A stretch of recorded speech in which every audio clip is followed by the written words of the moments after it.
Today's man of the match. Yes, people, welcome to BroVBroTV, and this is man of the match. Don't forget to like, subscribe, and press the notification button. So, today we have a special guest, LINO GONCALVES. Is it GONCALVES? Yes, you said it right. You said it right. All right, good. Obviously, how are you? I'm good, man. Thanks for having me on, lads. Good. Yeah, This is obviously something. Yeah, something that obviously for me personally, I've always wanted to do. To talk to you about your career as a fellow winger. Watching you and Ish play together at Fulham. So obviously, yeah, I'm excited to do it. So I'll start off with for you to talk to us about your childhood. So like, where were you born? Yeah. So literally, I was actually born in Madeira, so where Cristiano Ronaldo's from.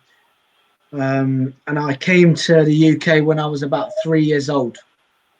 Yeah. So the childhood was actually UK based, but I just had the football blood in it from Portugal. That was it. That's all that I brought over. Nothing else. It was just poverty down there. So yeah, so we literally just moved there when I was 3. And then grew up here and just lived all my life here basically. So the first couple of years were literally deep in central London. So we're talking Stockwell, Brixton, Victoria, Pimlico. And obviously as time went by, just moved around London and closer to obviously Fulham football training ground at the time. Yeah. Tell us about your earliest football memory. Do you know what? This is a weird one, but one thing I can remember, and it's probably one of the earliest things, was sleeping with a football. It's a bit random, but when I was really young, I used to have the football at the bottom of the bed in a duvet. That's probably my earliest memory of football. But if it comes to actually playing football, school, Pimlico School and Churchill Gardens School. Playing in 5-a-side tournaments, not passing the ball to anyone, that kind of sport. Like, it was. You know what? It was mad because we used to play other schools in little tournaments, and the PE team used to take us. And I will share this video with John Wood, who's he's actually the PE director at Pimlico, but Churchill Gardens as well, and Lindsay, and so. That's the earliest memories I have. Yeah. And when did you sort of notice that like you were good at football? Like from what age? Obviously, like you said, like dribbling past everyone and not passing the ball. Like, you know what? So weird. Now that I'm 33, no, what am I? 32, and I've got my third child on the way. Thanks, but we'll see about that.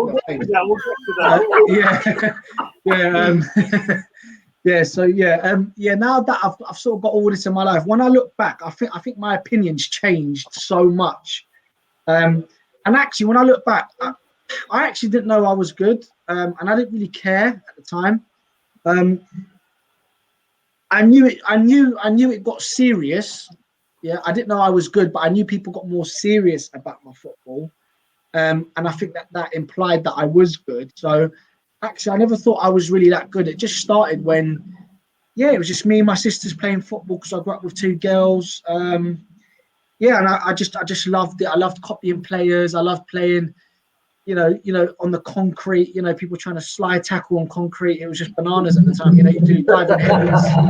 Do you know what I mean? You just, you try to celebrate, and it was just, So I never really actually thought I was good or anything like that. People just got a bit more serious about me, which then obviously implied that, I was good, if you want to call it that. Okay, cool. So, what was your first team? Like your first club that you played for? Did you go straight into Fulham, or were you playing at a Sunday league team? Yeah, so my first ever club was called St Andrews Football Club in Victoria, near Westminster. How I was under 9s under 9s, and under 10s, under 9s, under 10s, and under 11s, and we would play at Battersea Park, just by Battersea Bridge and Battersea Power Station. 11-a-side Sunday league. You know, I'd score every single game. You know, it wasn't quite standard. It was just, So St Andrews Football Club. I'll never forget. Dark blue, just a dark blue shirt. I've got pictures. Hopefully, we can leave that for another show if people really want to see all of that, like medals and stuff. We might leave that for another show, depending on if people like me on this or not. But and then white shorts and blue socks. People won't know this, but I used to play. I never used to wear the St Andrews shorts. I used to wear the Portugal away white ones, with the Portugal badge, because they were white at the time. It was when like Luis Figo, João Pinto, Rui Costa, and all them, man.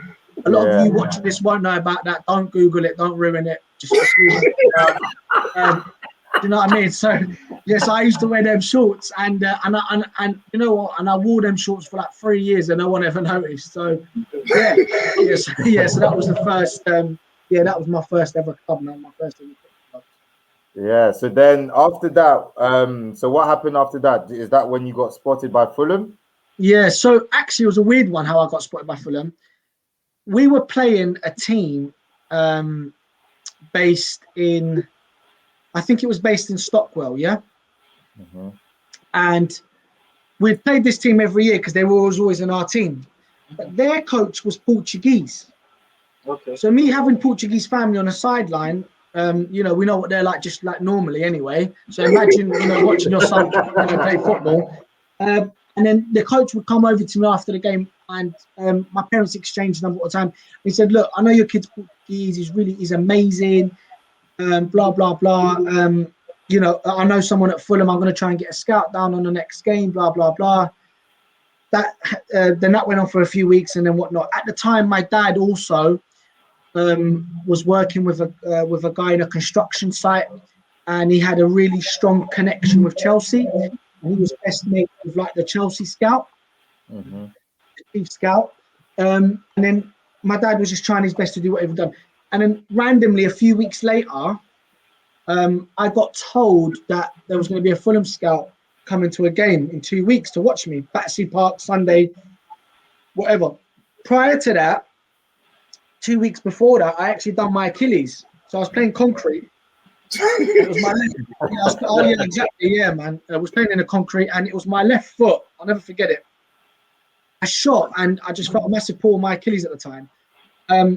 So my foot was swollen. But my dad then said, "Well, look, you've got a scout coming, so you have to play, and that's how you dealt with injuries. You have to play. The scouts come." I was icing for weeks on end, and then at the same time, a Chelsea letter came through the post to say, "Look, we've invited you for a trial." Yeah. So it come. Yeah, and a lot of people don't know this story, but it come at the same time. And obviously, I went to play for St Andrews as normal, and we fill in the form for the Chelsea scout, my next game. You know what it was like back in the day. Yeah. So back in the day, how it worked is you filled out your schedule for your Sunday leagues, you'd send it to the club, and then the scout would come down if you were lucky enough, for him to come and watch you. And that's how you approached clubs. And I'm talking, what am I, 33 now? So I'm talking nearly, oh, bloody hell, 21 years ago. Yeah. Whoa. So this is what it was like when I was 11, 21 years ago. That is bananas. You'd fill out a form. The form would come in Chelsea logo. The Fulham logo came all through and all that.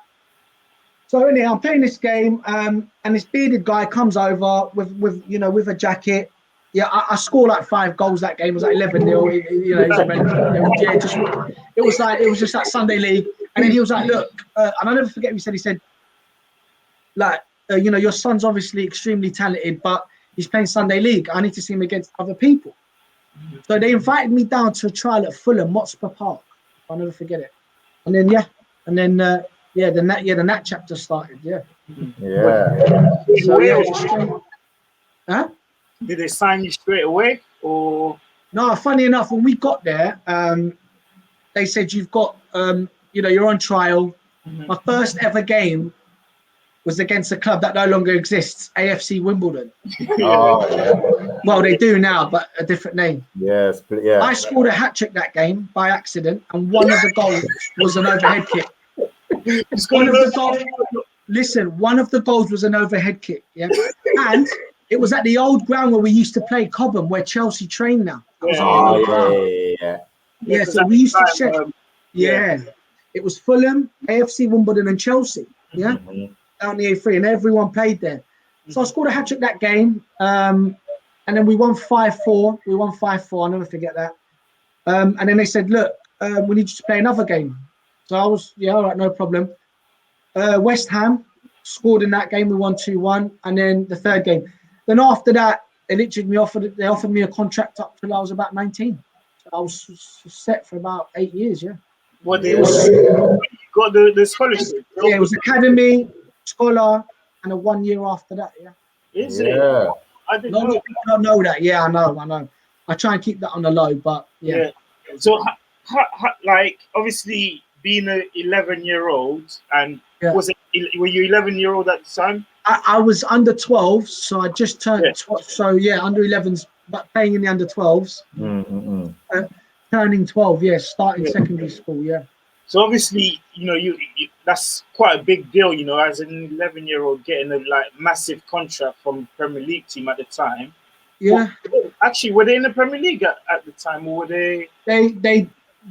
They'd just been promoted into the Premier League with Jean Tinega. Yeah. I don't know if he's alive or dead. It was so long ago. I don't even know.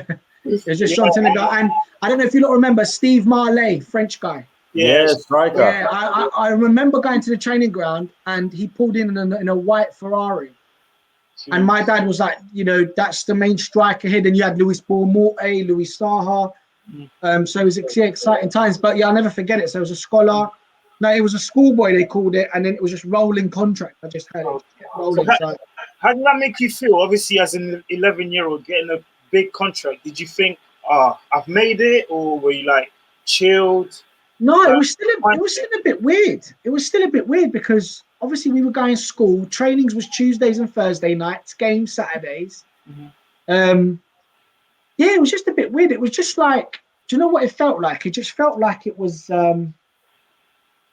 this amazing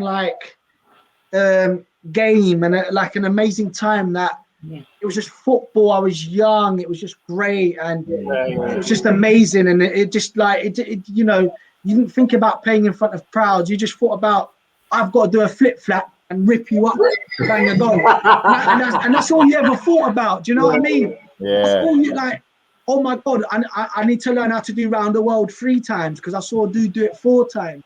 Or at the time it was R9, so R9 was my guy, and Ronaldinho and Figo. And I was just trying to do their step overs, and it wasn't even about making it. It was just I just want to do what he's doing. Yeah. So it was deep. So not really looking at the bigger picture, and no, not at all. That's actually a big deal, Obviously, at the time we're just not aware. We just we're young. We just want to have fun, and just don't know. And I don't think I knew the seriousness of the. I just wasn't. I just. Signing a schoolboy and all this stuff. I was like, okay, they think I'm good, but it was just, I just enjoyed it, and it was fun for me to score goals. So I kind of know why they picked me, because I could just do it. But that's good because you weren't playing with any pressure. I'm guessing, so you just. You know what? 100%. So just obviously, like you said, ripping man and stuff. Because obviously, from a certain age, when I joined Fulham, obviously you were there, and I remember you. And then Ish was above me. Ish was above me. Yeah. So when I used to see, when I first saw you, you had your hair. I did not want to talk about this, but I had to bring it up. Bro, I don't know why you have, but I'll talk about it. So my sister, and I'm gonna share this interview with her, bought extensions, bro, and we dyed them just so I could look like Cristiano, and we glued it into my hair. Also, they were glued. They were homemade from teenagers.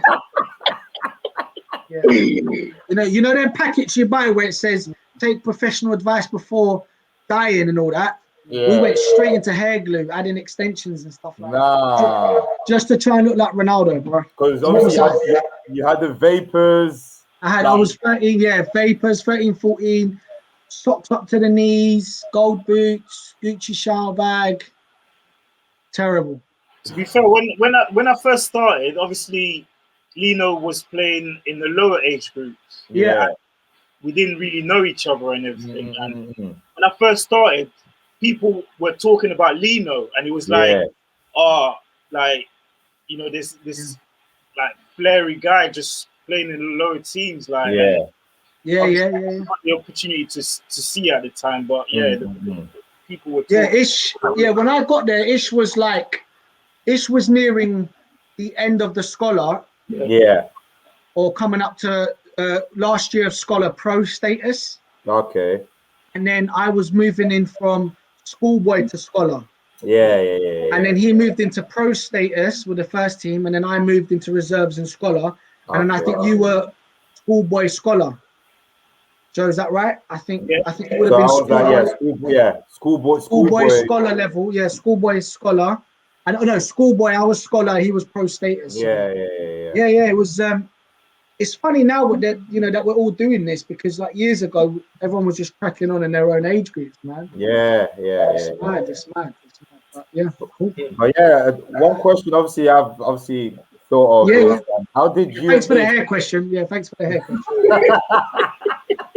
How did you and Ish obviously like get to meet each other? When was the first encounter? Do you remember?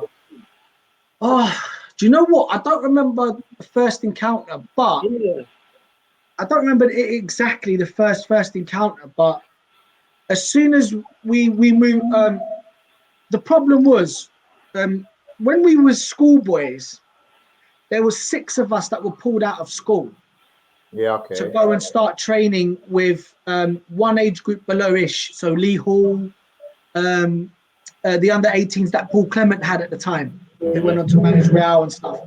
So we were pulled out of school 3 days a week, 4 days a week, and we would do schoolwork with Sheila, a lovely woman at the time, and we had the classroom, and we would train with the under 18s because they were trying to get us 15-year-olds. We were already better than the under 18s, and we would have games against them regularly. Yeah. Lee Hall, Chris James, Wayne Brown, Rob Milson, who all played in the lower leagues in Scotland and then Australia.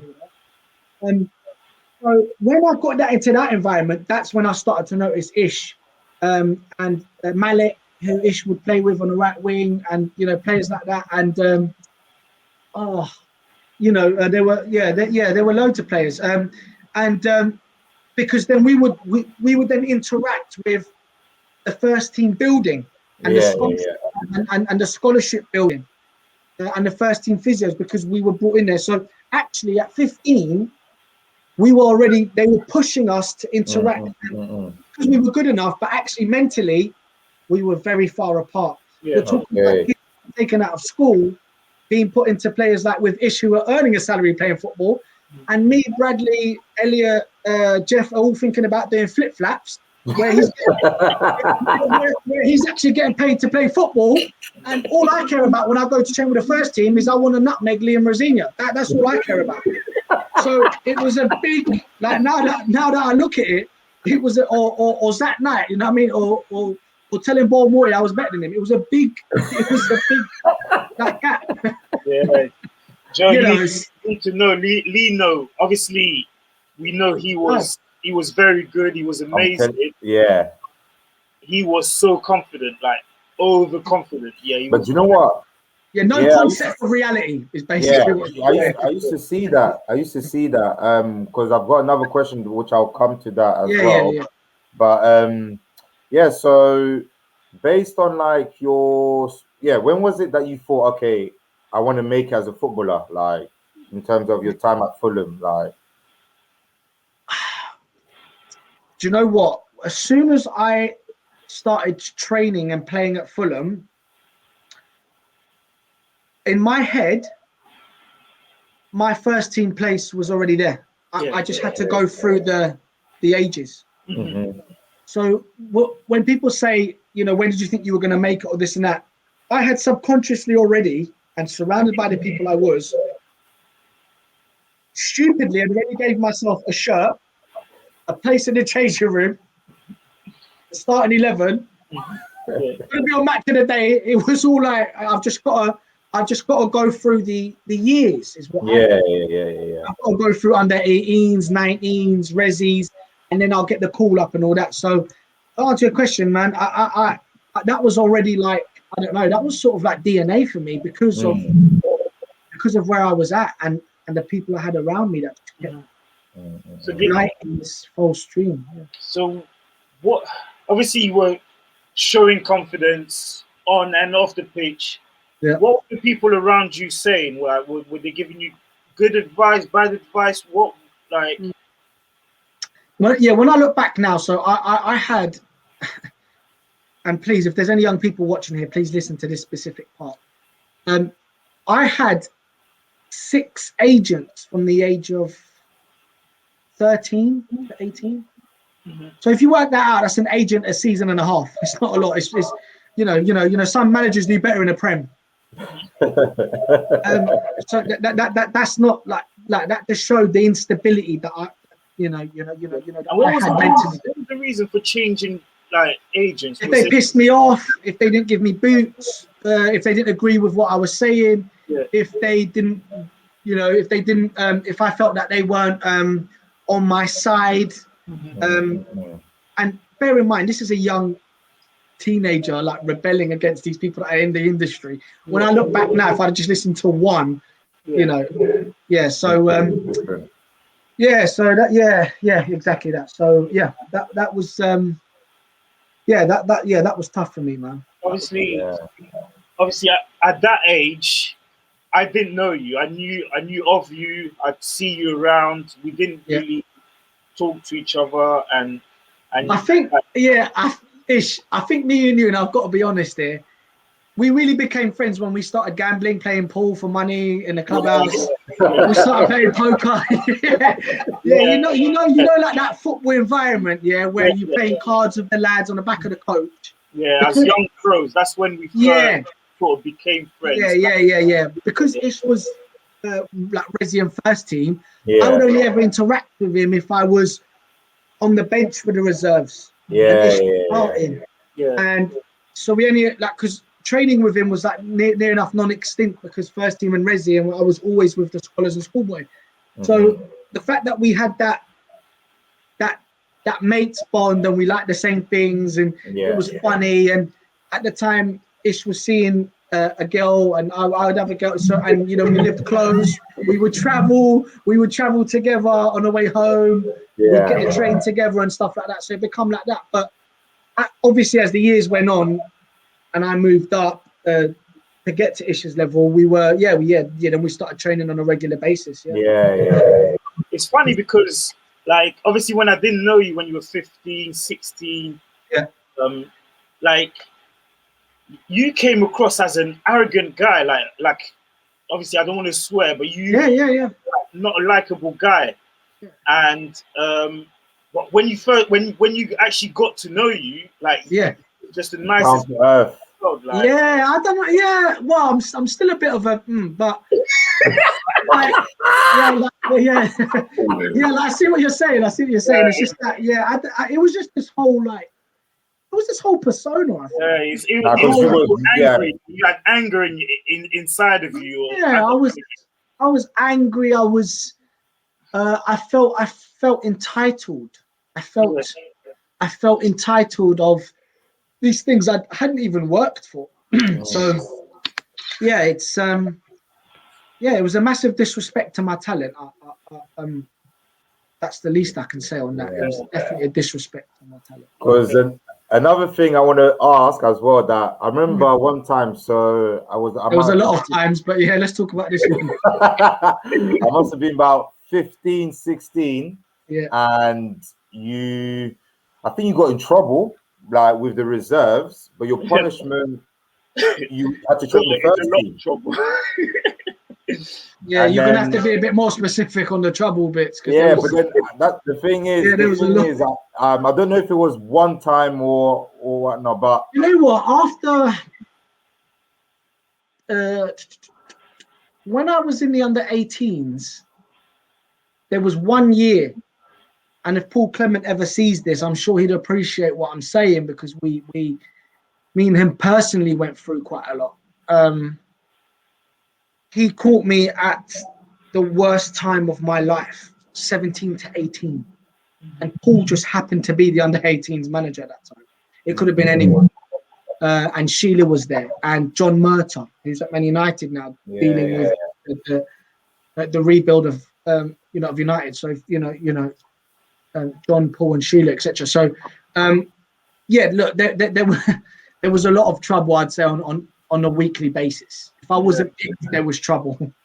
If I wasn't starting, there was trouble. If I wasn't, it was one of them. So not a good time. And I was almost like a hot cake that you had in your hand, and you had to keep you couldn't hold it. Yeah, eggshells was an understatement.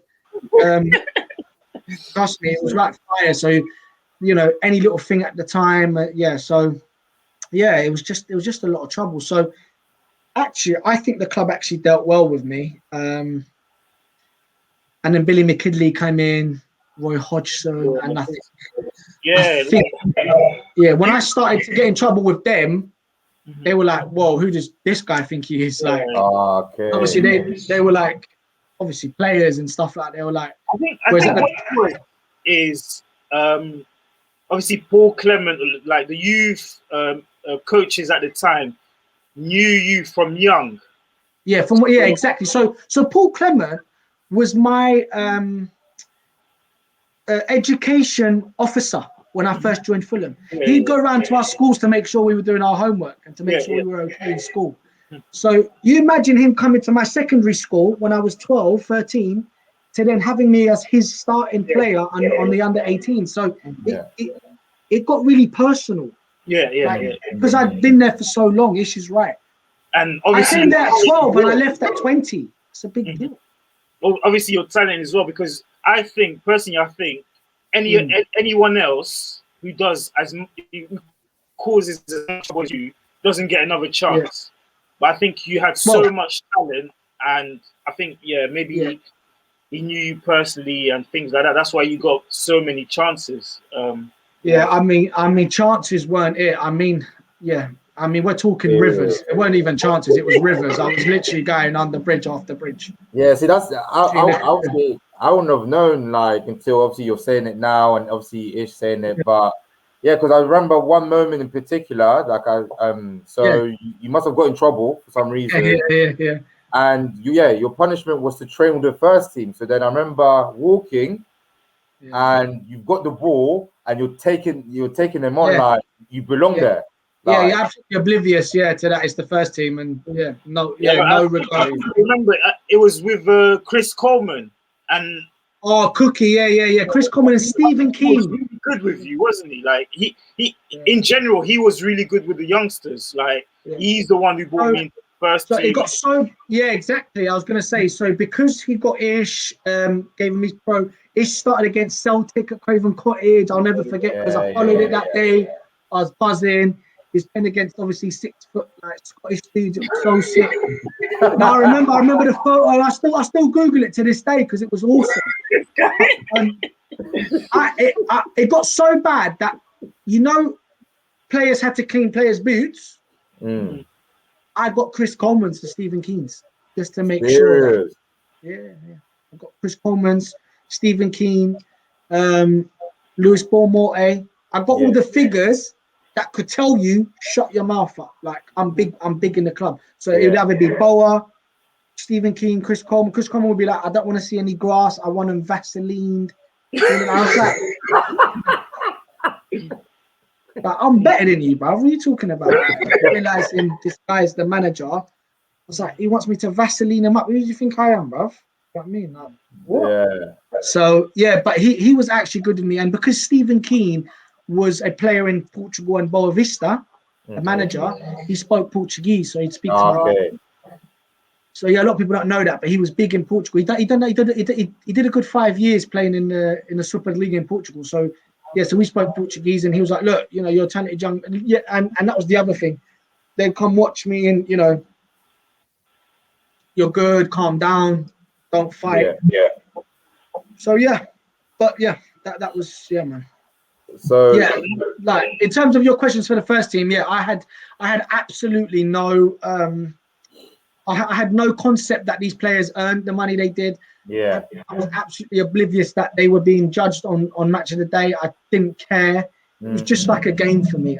See, that's the confidence to have, though. Like It is. Yeah, I agree with that, but to a it's a bit certain of extent. reality. Just a bit of reality would help. Yeah, of course.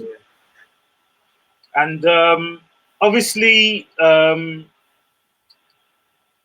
while you were going through the ages at Fulham, Yeah, you did get a call up, didn't you? Well, more than one call up, but you got called up for the Portuguese national team. So talk to us So about we did. So I got called up under 16s, 17s, 18s, and 19s, and I played. I think it was about 55 times over them 4 years. that. Oh, wow. And Paul Clement came to watch me in the Algarve, Italy. Yeah. So he flew out, and he actually flew out on the same plane as my mum and dad for that day because they flew out. Yeah. Game was 1-1. They missed the goal I scored because they got late to the stadium. This is a true story. You guys can ask my sister. They flew out. So they flew out on the morning flight into Algarve, and Paul Clement and my parents were on the same flight because they met going across. Landed. The game was at 4:00, and then they stayed overnight and went. It was 1-1. We scored first. I come in from the right top corner. It was just my best goal. That's why I remember it. Yeah. And so that was an experience because the Portuguese national team only had players from Benfica, Sporting Lisbon, and Porto. Okay. So when you got called up, it would be all the Sporting boys, all the Porto boys, all the Benfica, and then one random guy from like Belenenses who was just amazing, and then Fulham, London. So that was the squad. So actually, when everyone came to watch the national team, they had already been watching these boys play under 18s reserves in their league, but then you had a random Fulham guy there, English, and a random guy from the north, from like Braga or whatever. And so that drummed up attention, and then a news article came out, and I still got the papers, and you know they flew someone over to do an interview. You know, oh my God, this guy's from Madeira, like Ronaldo. Ronaldo was up and coming then. Yeah. So then that blew up, and I tell you what, that did not help my career mentally. Yeah, that definitely did not help. So that just added to the facade. Yeah. Were there any players that are like that big made it that you played Rio with? Patricio was our goalie for 4 years. Yeah. Okay. Yeah, lovely guy. Daniel Carrizo, captain of Seville, now plays in China. Daniel Carrizo. Fabio Payne was worse than me. We won't go on to that. In terms of attitude, you were supposed to be like the next Ronaldinho or something. I heard so much about that. I had a pro when he was like 11. Like 9.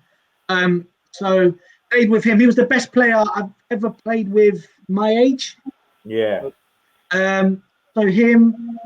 The midfielder now, Quintrão. Fabio Quintrão was our left back, so I used to have to go and buy him cigarettes. Yeah, I'd go and buy him cigarettes. Got to keep going. He smoked, and a few other boys. So he done Real Madrid and a few others. So there was but we won every tournament we went to. The team was just dark. It was just bad. It was bad. Yeah. It was like you pick a FIFA team for 5-a-side and you got to pick Ronaldinho. It was like that. Do you know what I mean? Basically, it was me or Fabio Payne starting. You know what I mean? It's like it'd be a half each just to keep everyone happy. Do you know what I mean? And everyone wanted to play. They just wanted to rip it up. So it was, just a bad ass team. Like we won everything. Nah, that experience must have been crazy. Like, were there any like other international teams that what you thought, oh no, they're proper like? Yeah, we thought we were good, and then we played Spain. Yeah, Like bad. We thought we were the best team in the world, and we played Spain. They were who like played? amazing. You Who had played? Spanish people now. So I don't think people are going to believe this, but I think it was Silva. Silva. No. Yeah, but he was. We played on the 19s. I can't. How old is he now? 33, 34. He's 34, isn't he? Yeah, It it's was 34. 34, so I'm 33 years. So I think it was Silva, and a few others. I can't. The midfielder for Barcelona, Busquets. What's his name? Busquets. Yeah, he's my age, 33. That's mad. That's Yeah, crazy. there was a few other. Yeah, there was a few others. I'm just trying to remember the ones that actually played like for top clubs in Spain that are relevant. You've got others that played for like Elche, Recreativo, Malaga. So there's a few there. There's loads there now. Yeah, that's amazing, man. So how did it end at Fulham? So obviously you were doing well. Well, I wasn't doing well. I would say, it was. Actually, Ish, you were there the day everyone got called in. Yeah, I was. Yeah, of course. But like, what was said? What was said in the meeting? Like, obviously, you know what? You always had the talent. Why did you go? This is when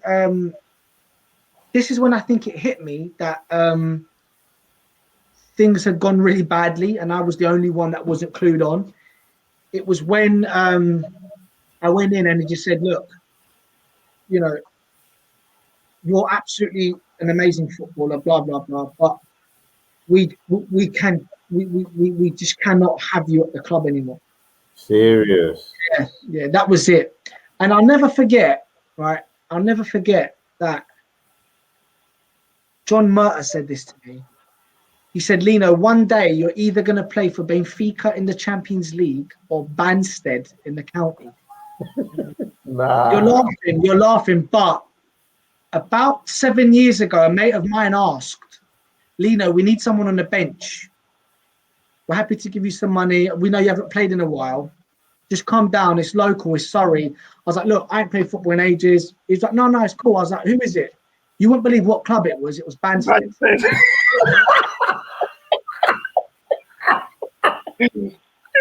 Nah. That's I swear on my children's life, I could not believe it. Orange kit, black short. I look good in it. Orange kit, black short.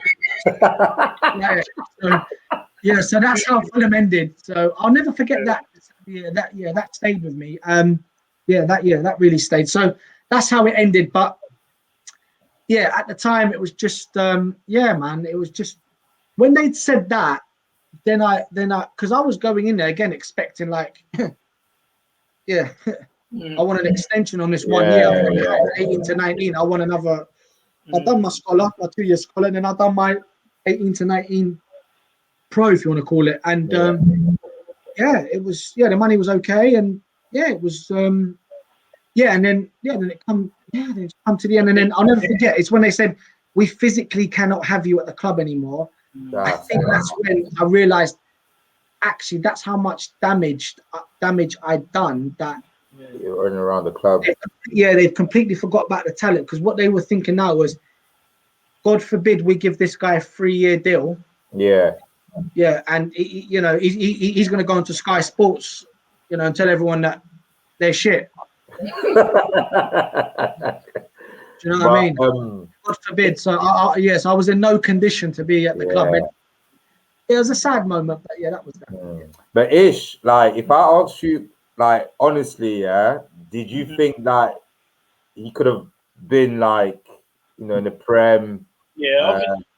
Obviously, I've played with loads of good players in my life, but he's obviously, I'm not saying it just because he's a close friend of mine, but he had so much talent. It was ridiculous. Like that image of Lino training with the first teamers and just ripping guys time and See, that's time what I'm again. saying. Like, yeah, it's stuck. It's stuck. Yeah. Like, Yeah, and if you're doing that to Premier League players at That's- 18, 19, come on, that's what I'm like, with the saying. right set of mind. Yeah. Yeah. But yeah, Yeah. it's obviously like obviously Yeah. us as religious people, we know why, Of why it's course. happening. But yeah, Yeah. It was But- yeah. Yeah. So what happened? What happened after Fulham? Like, did any clubs come calling? You know what? And no one's gonna ever believe me on this. And Ish, I've never told you this because I don't want to talk about it. But we had a call from Real Madrid. Serious? My agent got a call from Real Madrid because obviously I played Spain. Yeah. Like we used to play tournaments in Spain, and we had a call, just saying maybe they might be interested to come for a trial for the reserves at the time. Maybe, but that didn't go ahead. But the fact that they called, I don't know what happened that week, but I thought I was Zidane. Do you know what I mean? I don't know what happened. So pumped up. Nothing happened, obviously. They said, look, we've had a call. My agent at the time said, look, we've had a call. Obviously, Real Madrid have a B team. They know of you. They know you play for Portugal. You're on some sort of radar. Fulham, I think, obviously pump out all their list of released players, so clubs get notified. Chief scouts have platforms, and I only found this out after I got to Recreativo in Spain. Yeah, okay. I only found this out after. So yeah, when I left Fulham, loads of clubs asked for trials. Bristol Rovers. Imagine me in League Two. Jesus Christ, I'd be in a wheelchair after 2 weeks. But these some clubs called me up, so I went anyway. But so yeah, they called me up. So I went up to like Ipswich, Bristol Rovers, whatnot. Then there was this event that happens when players got released. Obviously, it's 20 years ago, and it was called the FA Exit Trials. Yeah. Oh yeah, I did them. Any player that got released would go to this camp for 2 days and play a game in the morning and a game in the afternoon for 2 days running. Yeah. And you would have hundreds of scouts. I'm talking hundreds, just around the pitches with a board.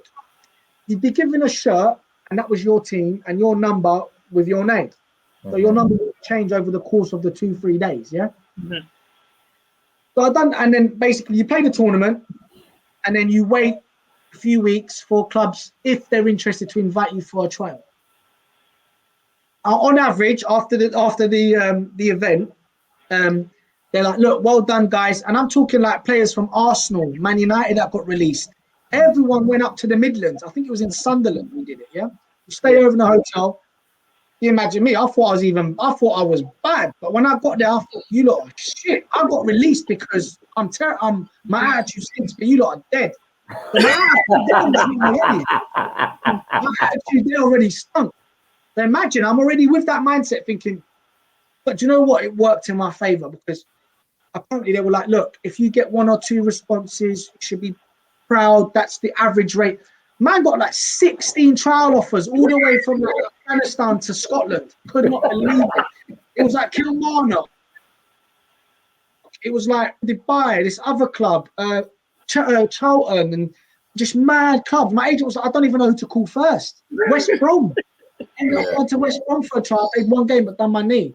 And it was just contact after contact. And then one of the contacts was Glenn Hoddle. Okay. So it just came up as Glenn Hoddle. Yeah. But he obviously didn't have a club at the time, so we were like, okay, he doesn't have a club. But like, what's he doing? But he had created an academy. Yeah. Okay. And a club in Spain. So I went off to all these clubs, and I quickly realised that the UK was not for me. I needed to start from fresh. I needed a clean slate with my attitude. Most clubs wouldn't touch me in the country because they knew. And you know what? When you go around playing the under 18s and 19s for 3 or 4 years, you get to know your age group, whether it's West Ham, Charlton. You get to know everyone there, like Scott Sinclair, Chelsea, and stuff like that. You just get to know. And so then I left. Yeah, I went off to Glenn Hoddle, and he had an academy. And Glenn Hoddle's phase, so Glenn Hoddle's academy, was the most tranquil, focused time I've ever had playing football in my life. Yeah. Like in my life, like I've never had a calmness. I've never enjoyed playing football that much. I've never, you know, it was like going to a temple, a monk's temple. It was just so calm. It was just so quiet. I'd lost my ego because I'd officially joined, not the reject team, but a team of guys that had all been released, myself included. Yeah. Players from Millwall, Ipswich, Newcastle, Man United, Chris Faden that was there. You know, and then obviously my past continued because the assistant goalkeeper coach was Dave Bessant, who was the first team coach at Fulham. Yeah. So he joined the team, and then obviously, Lino, hi James, hi. So that was a little bit uneasy because he'd be like, okay, and he sat me down and said, look, this is probably the last chance. Yeah. He said, I'm not going to say anything to no one because you deserve a fresh start. Yeah. And I lived with him, Glenn, Graham Ricks, and all the players in Spain, in the south of Spain, in a private resort for 6 months, every single day. And Glenn what sort of teams would you play against? We play against all the B teams: Cordoba, Malaga, Seville, Elche. The idea was to get picked up eventually because it's an academy, obviously. So So we was like a private club, and if you wanted a player, you would pay a fee for him, like a normal transfer. Essentially, I was at a club, and I just developed so much as a footballer. Like I'm talking about, like because of Glenn. Forget about me whipping stuff up. Glenn was like, I'm not bothered about it. I can't teach you any of that. You do more you do more step overs than I can count in a game. So I've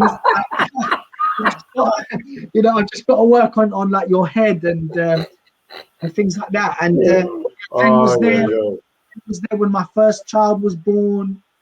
And funny enough, me being me, they put Glenn's room and me underneath Glenn's room. Do you know what I mean? That's how tight knit I was under control. You know, I was shouting in the or doing anything. He would just go out, bang, bang, bang. What are you doing? Late. So was your attitude still bad, or did you like sort of sort yourself out? Like, do you know what? I'd given up in the UK, and I changed a little bit. I changed. I wanted to be a footballer then. Yeah. I want to be a footballer now. This is obviously having a kid, and you're thinking about your future. Yeah, exactly that. So I wanted to be a footballer, and I'll never forget Glenn simply because he booked my flight from Seville into the hospital for my son to be born. So I'll never forget it. Yeah, so 2 in, I get a call. I go knock on his door like I do because I didn't care, and just 2 in and be like, look, I think she's having the baby.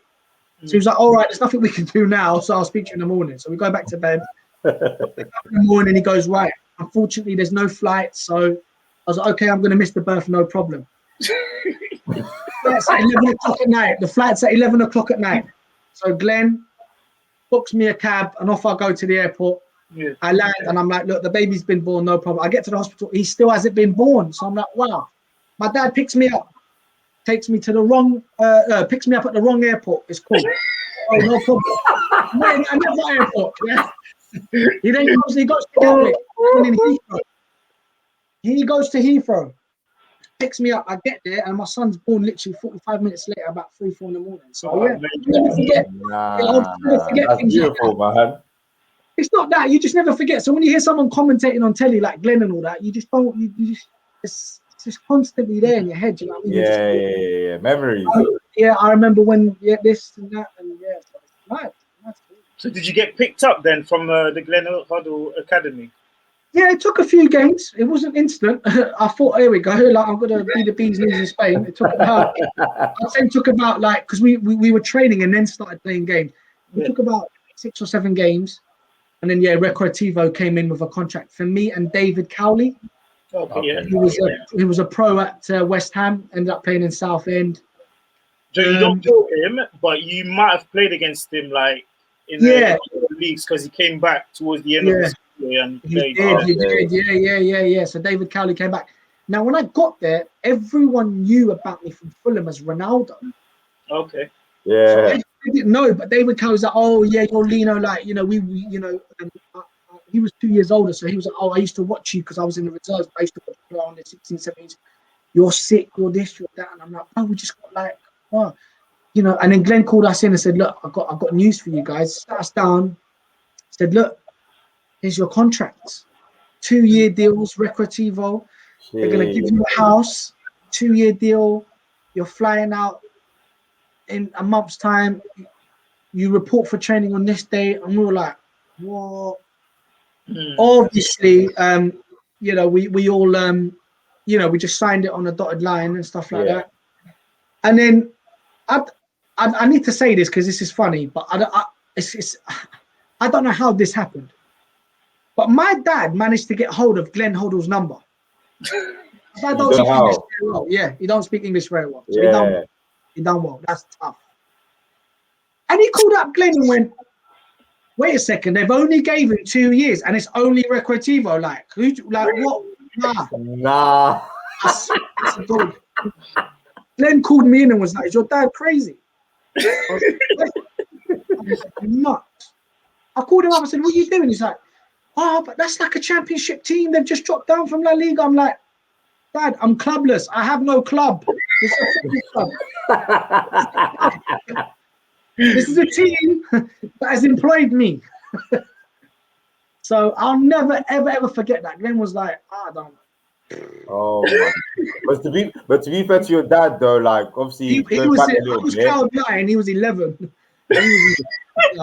He's always been with you though. Like he's always been your game. He used to watch. He used to sometimes watch us train and then stay for the reserve game to watch Ish and stuff like that. Your dad was very, very good. He was supportive all the way through.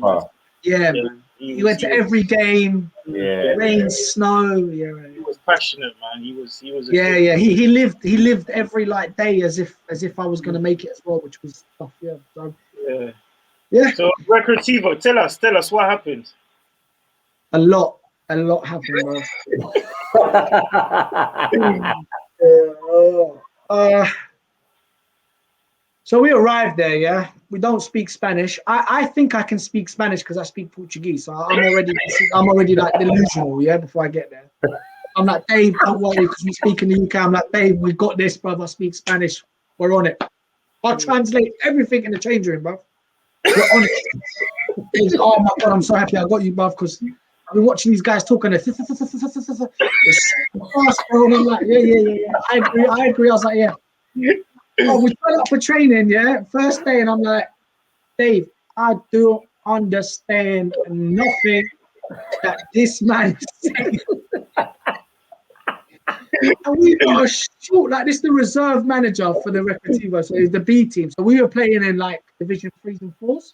Yeah. So you've got Real Madrid and the Real Madrid B play, but but you play against official teams, yeah. So you're the B team. It's the same in Portugal. Imagine Fulham reserves playing in League One or the Championship, but they're competing. If you win the league, you don't get promoted because the A team is there.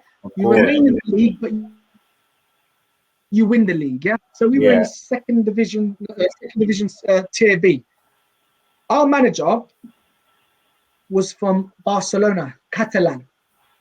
Now imagine someone from Liverpool coming to manage a team in South London. The poor guy is from, I don't know, France. I don't speak a word of English. So he's trying to listen to an English person talk Scouser. That is wild. I was like, whoa. I was like, "Dave, I ain't got a clue, bro. I'm so sorry." I thought this. And then he'd be like, "In 10 days, Johnson." So that kicked off. But when we first arrived, it was tough, man, because we were promised a penthouse, a car. they put us into a hostel. It looked like a hospital for the first 2-3 weeks. The only good thing they gave us was a voucher for a restaurant, so we would have we would dine and wine. But then they moved us to a lovely place in the town centre, lovely lift below a boutique. Yeah, lovely. Yeah, so nice. And and then do you know what? Yeah, then it was just eating and sleeping football every day. It was tough and the culture changed. These dudes, when people say they sleep during the day, they sleep during the day for like 2-3 hours. Tough for me and Dave because we're sitting there. But then if you don't sleep, the sun beams on you, so you get tired and you have to, we had to learn. So my first pay slip, I went to buy a diamond pinky. Stupidly, I remember that. I thought again I was the bee's knees. I started doing all that, and then so I lasted at Recro for 10 months. 10 months. 10 months.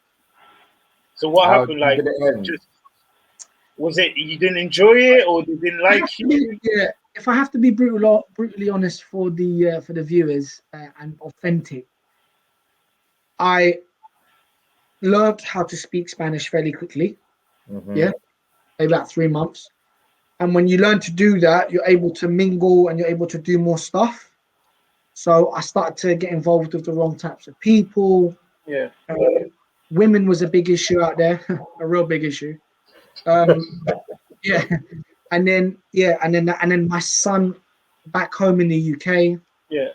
That was a big depression. Me and Dave were just in a different country. It was intense. Then I found out that the director of Recreativo, who was Spanish, was the head scout for Newcastle.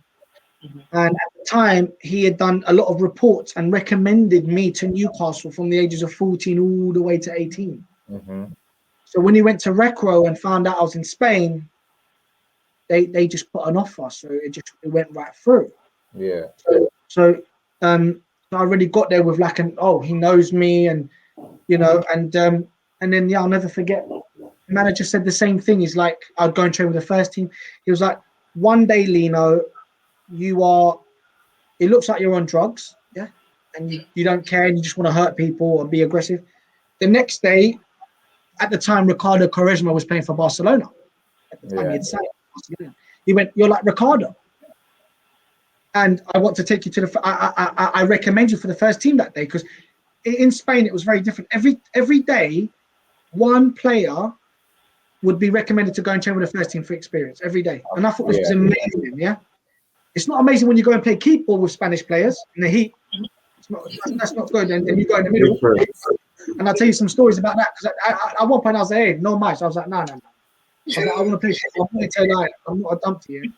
And they're like, no, tranquilo, you chico, you're the young guy.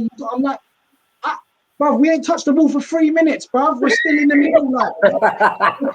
Okay, we get it, yeah. Like, okay, we get it, yeah. We're not gonna get it now. Can we go out and you had me in there for like hours, and he was like, and then he's like, then when you go and chill with the first team, the manager says, "Wow, you're amazing," and calls you back and asks me if I'm ready. Then I say no. He's mentally in the wrong place, like today or this week. I remember playing games in like the second division where I'd be like ripping it up, step overs, crossing. Everyone's like, "Oh wow, like you're amazing." And then like next game, I'm like, one game the ball come in the air and I thought I was on I thought I'd crossed the white line, and I just caught the ball and I was within like 2 yards of the pitch.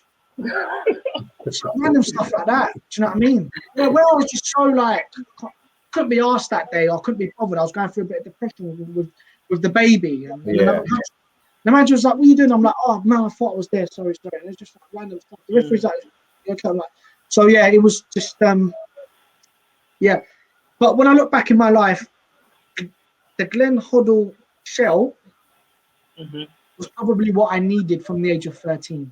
Yeah. Oh, so if you had that younger, yeah, if they had created that for me, 1000% I would have been playing at the top level in a country somewhere.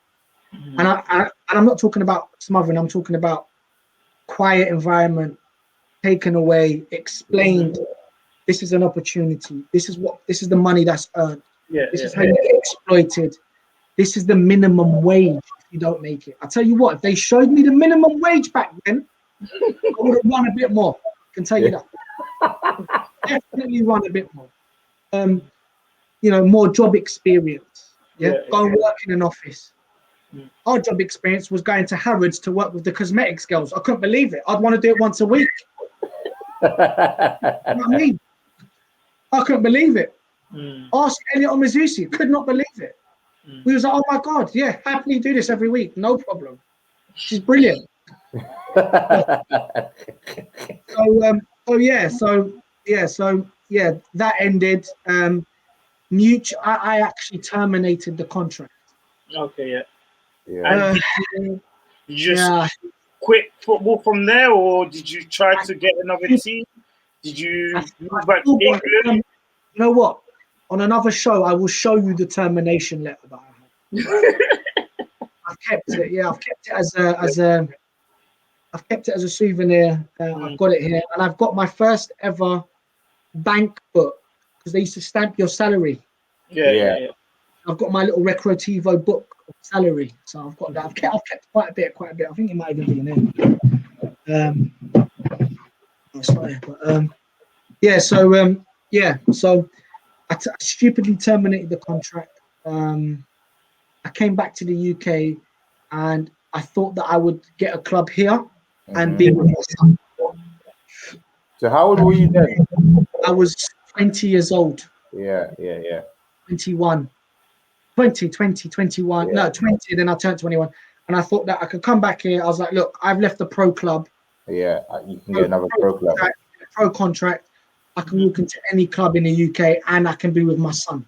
Yeah. It was a big deal for me at the time. So, yeah. And then, clubs don't care if you've had a contract or not. So I just went round trial after trial.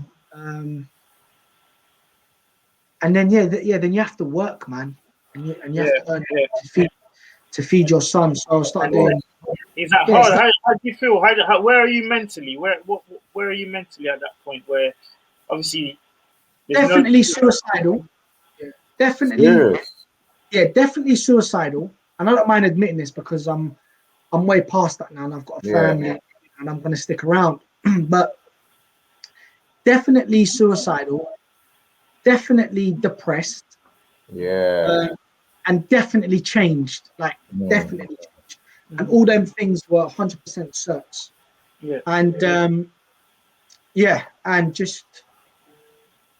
I just cannot explain. I just cannot emphasize enough what it's like to be in that environment and then see yourself doing laboring on a building site.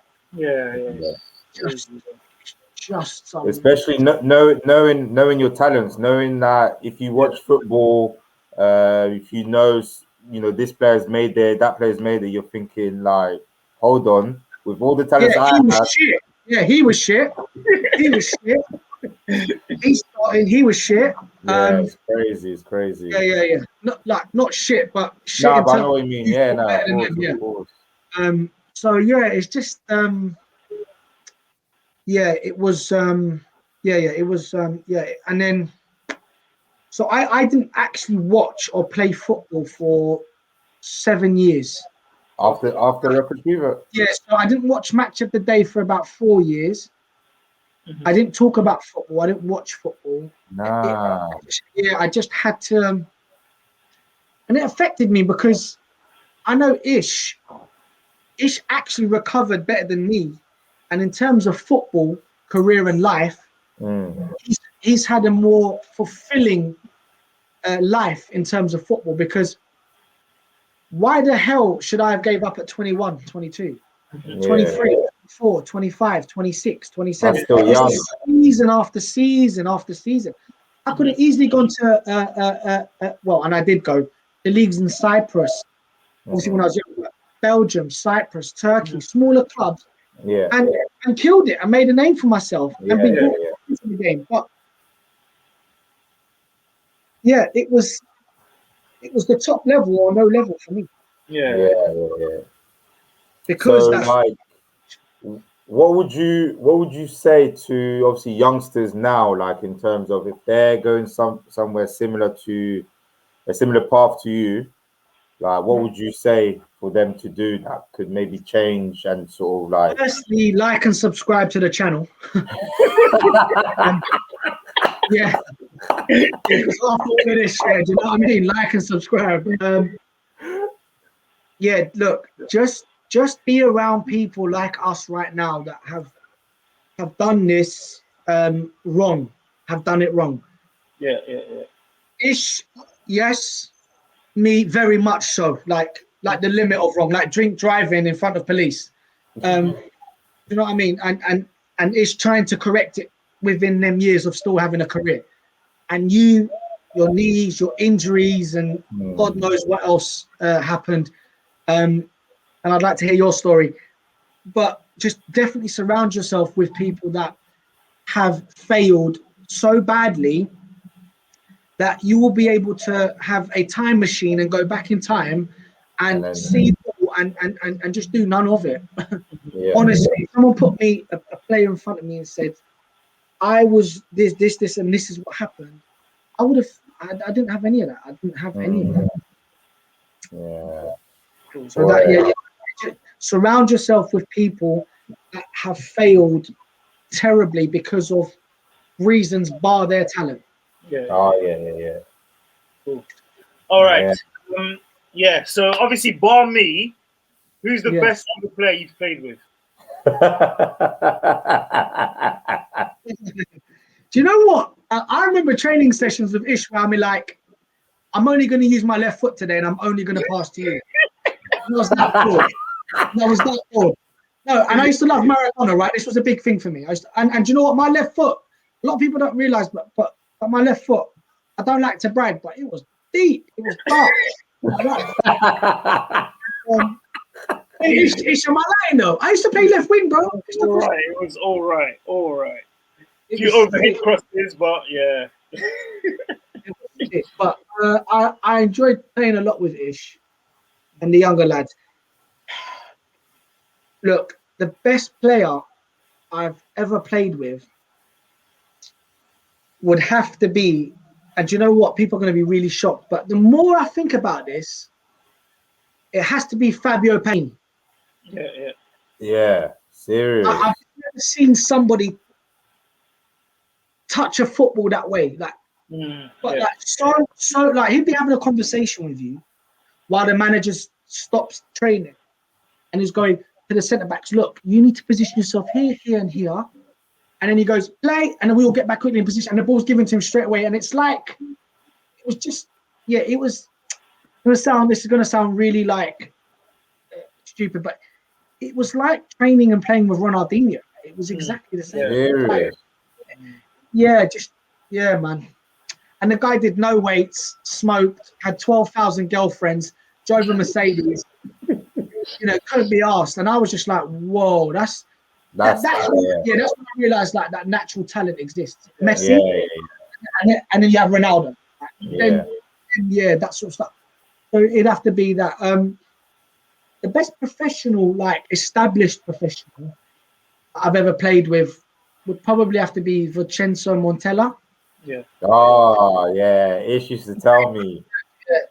So this guy was just like pure class. It's like I don't know. Imagine being outside Harrods and you see someone pulling a range gold, and then you see a gold Lamborghini. It's a different ball game. You know what I mean? That's well said, because obviously first team players at the time were amazing, and then you get this Italian baller just coming in. That's just levels above, like 4'2",